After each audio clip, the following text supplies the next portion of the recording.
Assalamualaikum warahmatullahi wabarakatuh. Pada kesempatan kali ini, saya Ahmad Sibdan Alifari akan membahas tentang uji analisis data. Ya, di sini dalam pengujian analisis data ada beberapa uji, yakni 12 uji yang bisa dilakukan dalam menganalisis data. Yang pertama, uji si kuadrat. Uji si kuadrat ini dilakukan ketika dalam penelitian menggunakan satu variabel terikat dengan 3 variabel bebas, atau dengan kata lain, satu obat dengan 3 penyakit atau satu treatment untuk 3 masalah. Contohnya, pengaruh teknik token ekonomi untuk mengurangi stres, ketakutan, dan kecemasan seorang siswa dalam menghadapi UN. Yang kedua adalah korelasi Spearman range. Korelasi dalam arti korelasi itu sendiri adalah untuk mengetahui adanya sebab akibat. Dalam korelasi Spearman range ini, dalam penelitiannya menggunakan satu variabel terikat dan satu variabel bebas yang menggunakan alat ukur skala sikap semantik, yaitu pengukurannya dengan tinggi, sedang, rendah yang berdasarkan statement klien atau yang dipaparkan oleh klien. Contoh dari pengujian korelasi Spearman range yang bisa dilakukan adalah pengaruh teknik kursi kosong untuk meningkatkan percaya diri seorang mahasiswa. Yang ketiga adalah kolerasi produk momen. Dalam korelasi produk momen ini hampir sama dengan korelasi Spearman range, yaitu menggunakan variabel terikat dan satu variabel bebas, tetapi pengukurannya menggunakan rating scale yang di dalam pengukurannya sudah disiapkan oleh konselor itu sendiri. Dalam hal ini contohnya bisa dengan penggunaan angket. Dalam total angket tersendiri paling besar adalah nilainya 4. Misal dalam angket ada 15 pernyataan, jadi paling tinggi ukurannya adalah 60. Sedangkan dalam pengukurannya bisa dibagi menjadi 2, yaitu tinggi dan rendah. Jadi dari 60 itu tersebut dibagi menjadi 2. Yang pertama 1 sampai 30 masuk dalam kategori rendah, sedangkan 31 sampai 60 masuk ke dalam kategori tinggi. Contoh dari korelasi produk momen yakni pengaruh reward untuk mengurangi tingkat stres mahasiswa yang kebanyakan tugas. Selanjutnya adalah korelasi ganda. Korelasi ganda yaitu untuk mengetahui adanya sebab akibat yang dalam pengujiannya menggunakan 2 variabel terikat dan 1 variabel bebas. 2 variabel terikat ini dalam satu teori. Untuk contohnya, apakah ada hubungan teknik desensitisasi sistematis dan latihan asertif untuk meningkatkan percaya diri pada mahasiswa. Selanjutnya adalah teknik regresi ganda.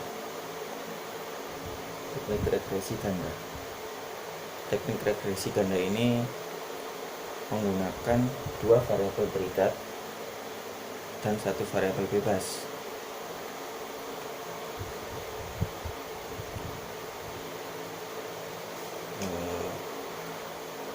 Tetapi dalam 2 variabel terikat ini berasal dari yaitu beda teori.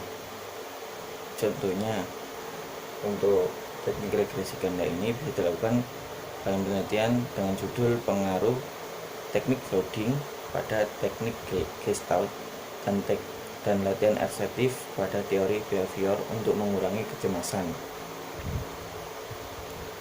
Selanjutnya adalah uji linier sederhana. yaitu hubungan secara linear atau satu variabel independen dengan variabel dependen. Dalam prosesnya yaitu dengan memberikan treatment pada kedua kelompok, yakni kelompok eksperimen dan kelompok kontrol.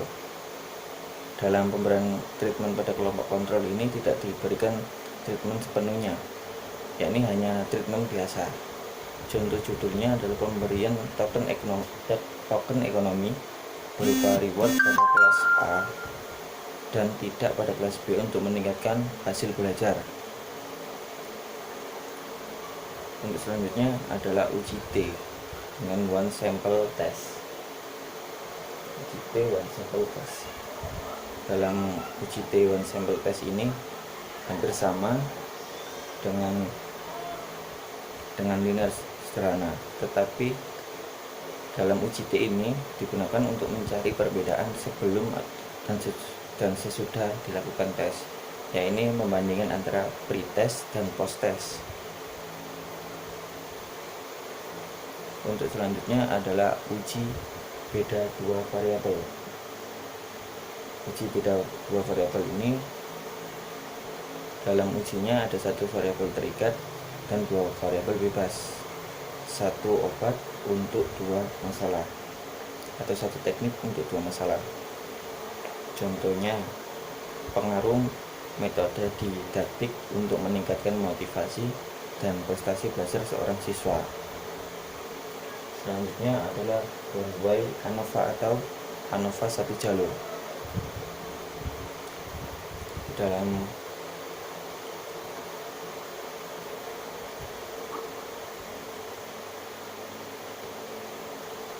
ANOVA satu jalur ini, pengujian menganalisis variabilitas atau keragaman data menjadi dua sumber contoh penilaian membandingkan produktivitas pada penelitiannya.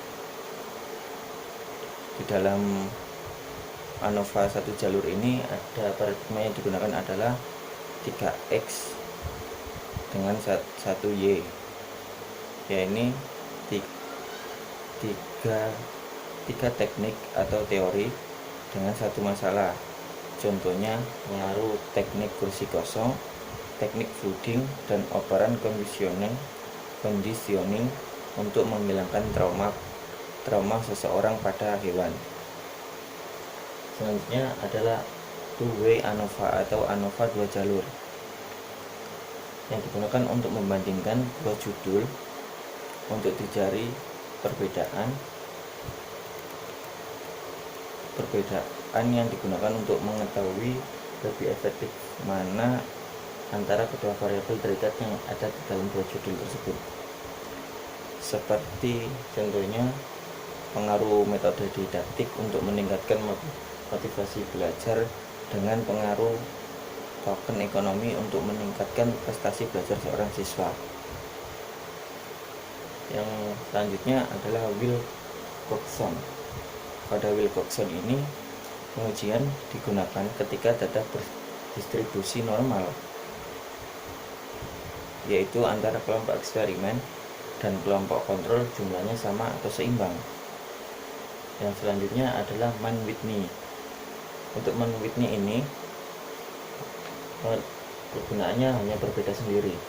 Kegunaannya ketika data berdistribusi tidak normal, seperti antara kelompok eksperimen dan kelompok kontrol jumlahnya tidak sama, yakni jika kelompok eksperimen berjumlah 12 dan kelompok kontrol jumlahnya hanya 9. Jadi di antara keduanya tidak ada yang sama. Mungkin itu saja yang bisa saya sampaikan. Assalamualaikum warahmatullahi wabarakatuh.